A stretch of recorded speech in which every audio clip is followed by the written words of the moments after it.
मित्रो नमस्कार. एका नवीन व्हिडिओमध्ये तुम्हा सर्वांचं पुन्हा एकदा स्वागत. मित्रो, सध्या मराठा समाजाचे नेते मनोज जरांगे पाटील यांनी मराठा समाजाच्या प्रश्नांसाठी, मराठा समाजाच्या आरक्षणाच्या प्रश्नासाठी तीव्र आंदोलन करण्याचा इशारा दिलेला आहे. त्यानुसार ते 27 तारखेला मुंबईच्या दिशेनं कूच करणार आहेत. यावेळी आरक्षणाची मागणी पूर्ण करून घेतल्याशिवाय, तसेच इतर काही ज्या मागण्या आहेत त्या पूर्ण करून घेतल्याशिवाय मुंबईमध्ये परतणार नाही, असा इशाराच मनोज जरांगे पाटील यांनी दिला आहे. या पार्श्वभूमीवर ओबीसी गटात ओबीसी जातीमध्ये, ओबीसी प्रवर्गामध्ये मोठ्या प्रमाणावर नेतृत्वाच्या कारणावरून फूट पडल्याचा व्हिडिओ सध्या व्हायरल होतोय आणि तशी बातमीसुद्धा व्हायरल होते. तर मित्रांनो, ओबीसीचे नेते जर म्हटलं तर सध्या पहिलं नाव पुढे येतं ते छगन भुजबळ यांचं. आजच्या व्हिडिओमधून आपण जाणून घेणार आहोत की छगन भुजबळ यांनी ओबीसींसाठी काय काय केलं आहे. मनोज जरांगे पाटील यांनी मराठा समाजाच्या बाबतीत जे केलं आहे इतकं छगन भुजबळ यांनी ओबीसी समाजासाठी केलं आहे का? कोणाचं त्या प्रवर्गासाठी कोणाचं नेतृत्व हे सध्यात कणखर आहे आणि कोणाला त्यांच्या कणखरतेची शिक्षा जास्त मिळालेली आहे. मित्र, मराठा समाजाचे नेते जर पाहिला मनोज जरांगे पाटील, तर त्यांनी आजपर्यंत केवळ उपोषण केलं आहे. अनेक वेळा त्याने उपोषण केलं आहे. खूप दिवसांचं सलग उपोषण केलेलं आहे. पण ज्यावेळी त्यांना कळलं की त्यांच्या तब्येतीवर बेततं आहे, त्यावेळी त्यांनी काही न करता उपोषण मागे घेतलेलं आहे. म्हणजे त्यांची कोणतीही मागणी, सुरुवातीच्या काळात असं होतं की त्यांना प्रचंड पाठिंबा मिळत होता. मराठा समाज त्यांच्यावर नुसता विश्वास दाखवत नव्हता, तर त्यांच्यावर ठाम विश्वास ठेवून आक्रमक झाला होता. तर त्या काळात सरकारने त्याची दखल घेतली त्यांच्या आंदोलनाची आणि खोटी आश्वासनं देऊन आंदोलन कसं पुढे ढकलता येईल असा प्रयत्न सरकारनं केला होता. पण आता अलीकडच्या काळामध्ये जेव्हा त्यांचं आंदोलन बदनाम होऊ लागलं, त्याला राजकीय वास येऊ लागला आणि हळूहळू एकेका राजकीय नेत्यानं त्यांच्यावरती हुकूमत गाजवायला सुरुवात केली, त्यांच्या विरोधात बोलायला सुरुवात केली. पूर्वी मनोज जरांगे पाटील यांच्या विरोधात बोलण्याची कोणची हिंमत नव्हती. आज कोणीसुद्धा, एक छोटंसं लेकरूसुद्धा बोलायला लागलं त्यांच्यावर.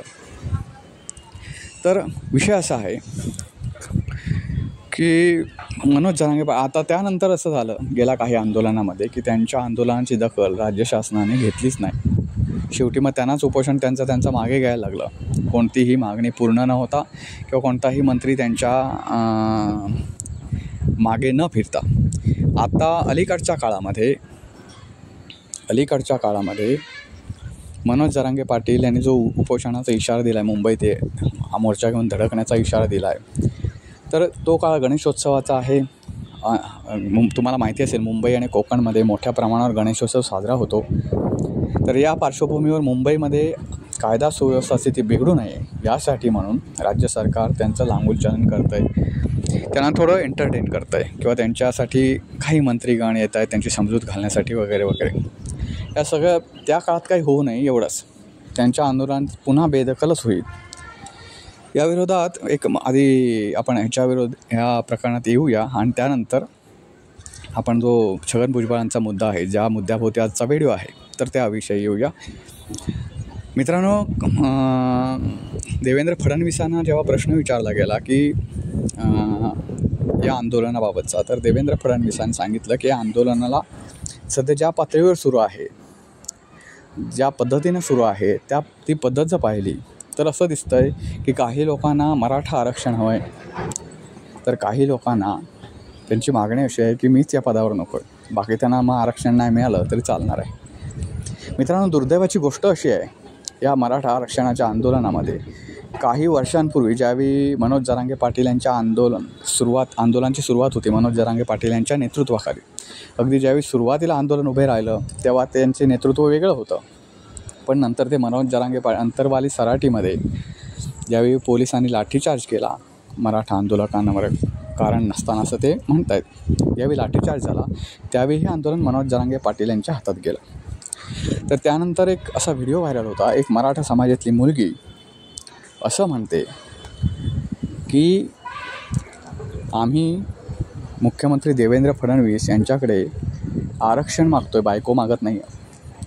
म्हणजे लक्षात ठेवा मित्रांनो, आपण एक मागणी घेऊन कोणाच्या तर दारात जातो आहे, सरकारच्या दारात जातो आहे आणि ती कोणत्या भाषेत मागतो आहे याच्यावरून तुम्हाला कळेल की माज किती आहे. आणि तो लहान मुलांच्या तोंडीसुद्धा किती माज उतरवलेला आहे. तो फक्त मोठ्यांनाच माज आहे असं नाही, तो लहान मुलांच्यासुद्धा गळी उतरवण्याची जी ही आहे, जी संस्कार करण्याची पद्धत आहे ती कशी आहे ही तुम्हाला माहिती असेल. तर त्यामुळे देवेंद्र फडणवीसांनीसुद्धा आता ताठर भूमिका घेतलेली आहे की मला काही झालं तर मी काय त्यांच्या दारात जाणार नाही, अशी ताठर भूमिका घेतली आहे. न बोलता, काही न बोलता, देवेंद्र फडणवीस काही न बोलता फक्त त्यांच्या कृतीतून उत्तर देतात. तशी त्यांनी कृतीतून उत्तर द्यायला सुरुवात केली. मित्रांनो, आता आपण येऊया ओबीसी नेते छगन भुजबळ यांच्याकडे. मित्रांनो, आपल्या देशामध्ये ओबीसी प्रवर्गामध्ये एकूण जाती मोडतात 2600 जाती. आता हे 2600 जाती ओबीसीमध्ये येतात. हा रोहिणी आयोगाचा रिपोर्ट आहे की पूर्ण भारतामध्ये ओबीसी प्रवर्गामध्ये एकूण 2600 जाती मोडतात. यातल्या काही जातींनाच परत नोकरी आणि शिक्षणाचा लाभ झालेला आहे. बाकीच्या जाती अजून या लाभापासून वंचित आहेत. वंचित आहे म्हणजे त्यांनी घेतला नाही लाभ. 2021मध्ये जी जनगणना होणार होती त्यामध्ये ओबीसी जातींची गणना करण्याचं काम होणार होतं, मात्र ती कोरोनाच्या काळामुळे ती जनगणना थांबली. तर महाराष्ट्रातील विचार करायचा झाला तर इतर मागासवर्गीय म्हणजे ओबीसी प्रवर्गामध्ये 360 जाती आहेत. मंडल आयोगाने त्या नोंदवलेल्या आहेत. मात्र सध्या ही संख्या जी आहे ती 346वर आलेली आहे.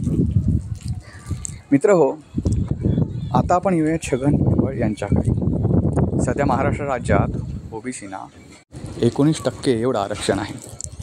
मित्रांनो, ओबीसीचा लढा जो आहे तो आता खूप मोठ्या प्रमाणावर तीव्र झाला. ज्यावेळी मराठा आरक्षण पुढे आलं त्यावेळी सुरुवातीच्या काळात ओबीसी प्रवर्गातल्या लोकांनी याच्यामध्ये उडी घेतली नव्हती. पण ज्यावेळी मनोज जरांगे पाटील यांची मागणी अशी झाली की नुसतं आम्हाला आरक्षण नको तर आम्हाला ओबीसीमधूनच आरक्षण हवं आहे, त्यावेळी ओबीसीच्या नेत्यांनी या पूर्ण ह्याच्यामध्ये उडी घेतली. ओबीसीचे नेते म्हणून महाराष्ट्रात छगन भुजबळ यांचा चेहरा समोर येतो, कारण त्यांनीच मनोज जरांगे पाटील यांना पहिला अंगावर घेतलं. त्यानंतर मग सगळेच घ्यायला लागले. तर छगन भुजबळ जे आहेत मित्रांनो, तर छगन भुजबळ यांचा अनेक वेळा गेम करण्याचा प्रयत्न झालेला आहे. आता छगन भुजबळनी सुद्धा त्यांना संधी मिळाल्यावर कोणाकोणाचा गेम करण्याची प्रयत्न केला सुद्धा काहींचा गेम, हे विसरून चालणार नाही. म्हणजे तुम्हाला सांगतो, छगन भुजबळ यांचा जो राजकीय जन्म आहे तो शिवसेनेमध्ये झाला, परंतु ज्यावेळी ते उपमुख्यमंत्री होते राष्ट्रवादीमध्ये, शरद पवारांच्या नेतृत्वाखाली हे नव्हतं त्यावेळी महाराष्ट्र सरकार, पण ते त्यांच्या पक्षात असताना ज्यावेळी उपमुख्यमंत्री होते त्यावेळी त्यांनी एका केसमध्ये, जी केस कालबाह्य होती, त्या केसमध्ये शिवसेना प्रमुख बाळासाहेब ठाकरे यांना अटक करायला लावली होती. त्यावेळी त्यांच्याकडे गृहमंत्रीपदसुद्धा होतं. म्हणजे ही काही छगन भुजबळांची कृत्य होती. तर शरद पवारांच्या राष्ट्रवादीमध्ये ते पुन्हा उपमुख्यमंत्री झाले आणि त्यावेळी त्यांनी महात्मा फुले समता परिषदेचं काम सुरू केलं. आता महात्मा फुले समता परिषदेच्या माध्यमातून त्यांनी ओबीसीना एकत्र आणण्याचा प्रयत्न केला. आता तुम्हाला माहिती आहे की कोणी नेता पुढे जात असेल, विशेष करून आपल्या पक्षातला, तर शरद पवार तसं होऊ देत नाही, त्यांना ते बरोबर खेचतात. त्यानंतर असं झालं की महाराष्ट्र सदन प्रकरण बाहेर आलं. महाराष्ट्र सदनमध्ये झालेला गैरव्यवहार हे प्रकरण BJPच्या काळात उघड झालं, म्हणजे त्यावेळी सुरुवातीच्या काळात, आणि छगन भुजबळ यांना त्या प्रकरणात अटक झाली. छगन भुजबळ या प्रकरणात अटक झाल्यानंतर एक तात्पुरता निषेध करणं एवढंच शरद पवारांनी केलं ना. छगन भुजबळ हे त्यांच्या पक्षाचे खूप मोठे नेते आहेत. त्यांच्या पक्षासाठी त्यांचं कार्य मोठं आहे. छगन भुजबळ यांचं नाव मोठं होतं, आजसुद्धा बऱ्यापैकी आहे. पण महाराष्ट्र सदन प्रकरणात त्यांचं नाव आलं आणि त्यांना अटक झाली. त्यानंतर एक निषेधाचं पत्र जर सोडलं तर शरद पवारांनी त्यांच्या सुटकेसाठी काहीसुद्धा केलेलं नाही. अनेक वर्ष ते जेलमध्ये खितपत पडले होते. अखेरीस त्यांची सुटका झाली. ज्यावेळी सुटका झाली त्यावेळीसुद्धा शरद पवारांच्या चेहऱ्यावर कधी आनंद दिसला नाही किंवा काय नाही. आता हे प्रकरण काय होतं मित्रांनो, लक्षात ठेवा. त्याच्यामागे काय केली होती की ओबीसी प्रवर्गातला एक माणूस ओबीसी समाजातल्या लोकांना एकत्र करतो हे शरद पवारांना पहिली गोष्ट पाहवलं नाही. कारण कसं असतं, ती जोपर्यंत छगन भुजबळ शरद पवारांच्या बरोबर आहेत, राष्ट्रवादीमध्ये आहेत, तोपर्यंत त्याचा जो लाभ आहे ओबीसी एकत्र करण्याचा लाभ, तो भलेही शरद पवारांना मिळेल. पण ते उद्या दुसऱ्या पक्षात गेले तर शरद पवारांच्या पक्षाचं खूप मोठं नुकसान होईल. कारण ओबीसी समाज पूर्ण त्यांच्या मागे, जे तिकडे भुजबळ जातील त्यांचा फायदा होईल. आणि कोणीही पदाधिकारी हा कुठल्याही पक्षात हा कायमस्वरूपी कधीच नसतो. त्यामुळे त्यांना छगन भुजबळ यांना मोठं होऊ द्यायचं नव्हतं. त्यामुळे महाराष्ट्र, आणि कसं आहे, सरकारने आत टाकलेलं आहे. शरद पवार म्हणते मी थोडीच आत टाकलं, असे शरद पवारांचे नेहमी खेळ असते. तर शरद पवारांनी त्यांना आत टाकल्यावर काहीसुद्धा केलं नाही, त्यांच्या सुटकेसाठी केलं नाही, कुठे आंदोलन केलं असेल तुम्ही पाहू शकता. उलट ते किती कसे पडतील तुरुंगामध्ये, एवढंच पाहण्याचं काम केलं. आणि त्यांना हा असं वाटलं की बाबा बरं झालं छगन भुजबळवर कारवाई झाली ते. तर हा ओबीसीसाठी एक मोजलेली किंमतच होती. महाराष्ट्र सदनमध्ये त्यांनी घोटाळा केला वगैरे सगळ्या गोष्टी मान्य आहेत, घोटाळा कोण करीत नाही हो. पण त्यांना आत टाकण्याची वेळ आणि आत टाकण्याची काय म्हणतात तो हेतू, हा काय असतो हे महत्त्वाचं आहे. तर त्याने ओबीसीसाठी समाजासाठी ही मोठी किंमत त्यांनी मोजलेली आहे. आता यातली जरांगेने कुठलीही किंमत मोजलेली नाही पहिली गोष्ट. त्याने त्यांचा वेळ होता. आणि तसंच तुम्हाला माहिती आहे, जो रिकामटेकडा आहे, ज्याला काही कामधंदा नाही किंवा ज्याचं ह्याच्यावरच पोट भरतं ह्याच गोष्टीवर, तो माणूस दुसरा काय करणार तुम्ही सांगा ना. एक जरांगेने ज्या धमक्या देतो की मी फडणवीसना बघून घेईन, मी हे करेन, कोणाच्या जीवावर. आता फडणवीस माणूस केवढा, जरांगे केवढा, सांगा ना. आहे का दोघांची तुलना तरी होऊ शकते का? कुस्ती जर लावली तर दोघांची तुलना तरी होऊ शकते का? कोण कोणाला मारेल तुम्ही सांगा मला. उगाचच कशाच्या कोणाच्या तरी जीवावर बोलण्यापेक्षा ते तुमची जर ताकद मागची हटली तर कोण कोणाला मारेल बघा तुम्ही, हा विषय आहे. त्यामुळे जरांगे फक्त धमक्या देतात, बोल बच्चनगिरी करतात. हे तुम्हाला हे मी परत सांगायला नको गेल्या निवडणुकीत. त्यामुळे त्यांच्या विचारांचा पराभव झाला, त्यांची संख्या मोठी असूनसुद्धा. तर एवढी मोठी छगन भुजबळांनी किंमत मोजलेली आहे. तर आता आपण आजचा व्हिडिओ बनवण्यामागे दुसरं एक कारण असं आहे मित्रांनो, की ओबीसी समाजामध्ये नेतृत्वावरून एक फूट पडल्याचा व्हिडिओ व्हायरल झाला. फूट पडल्याचा व्हिडिओ याच्यासाठी की लक्ष्मण हाके यांचा एक व्हिडिओ व्हायरल झालेला आहे. त्याच्यामध्ये ते म्हणतात की ओबीसी समाजाच्या मध्ये नेतृत्व जे आहे ते माळी समाजाचं आहे, म्हणजे छगन भुजबळ हे माळी समाजाचे आहेत. तर त्यांचं नेतृत्व इतर समाजातल्या लोकांनी मान्य केलेलं आहे, म्हणजे धनगर समाज असेल किंवा वंजारी समाज असेल, इतर जे समाज आहेत त्यांच्यावर पण ते नेतृत्व लादलेलं आहे असा व्हिडिओ व्हायरल झाला. आणि ओबीसी समाजामध्ये नेतृत्वावरने फूट पडली की काय अशी एक चर्चा रंगू लागली.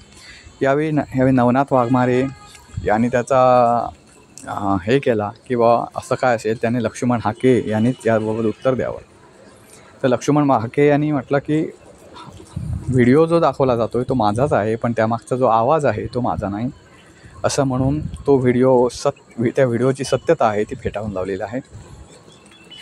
एकूणच नेतृत्व बदलावरनी आता गमत अशी आहे मित्रांनो, की तुम्हाला सांगितलं की मराठा समाजामध्ये पोट जाती असण्याचा विषय नाही. 2-3 पोट जाती असतील, 96 कोळी असेल, मराठा क्षत्रिय मराठा असेल, कुणबी मराठा असेल, हे 3-4 पोट जाती आहेत. पण ओबीसीमध्ये प्रवर्गामध्ये खूप मोठ्या प्रमाणात जाती आहेत. आणि सध्या मराठा लोकांना टक्कर देण्याचं काम ओबीसी प्रवर्ग करतो आहे. तर त्यांना कुठेतरी बदनाम करण्याच्या हेतूनं हा एक व्हिडिओ व्हायरल केला गेला की काय, अशी शंका घ्यायला वाव आहे. कारण एवढ्या लोकांपर्यंत पोहोचणं कुठल्याही ओबीसी नेत्याला सहज शक्य होणार नाही, ही पहिली गोष्ट. आणि दुसरी गोष्ट, असा व्हिडिओ व्हायरल केला गेल्यामुळे ओबीसीचं जे संघटन आहे ते तुटून जाईल आणि फडणवीस एकटे पडतील. महत्त्वाचं म्हणजे काही दिवसांपूर्वी ओबीसी समाजाचा एक मोठा महामेळावा झाला. त्यावेळी महाराष्ट्राचे मुख्यमंत्री देवेंद्र फडणवीस हे त्यावेळी उपस्थित होते. त्यावेळी त्यांनी केलेलं स्टेटमेंट मी तुम्हाला जाता जाता सांगतो आणि व्हिडिओ संपवतो.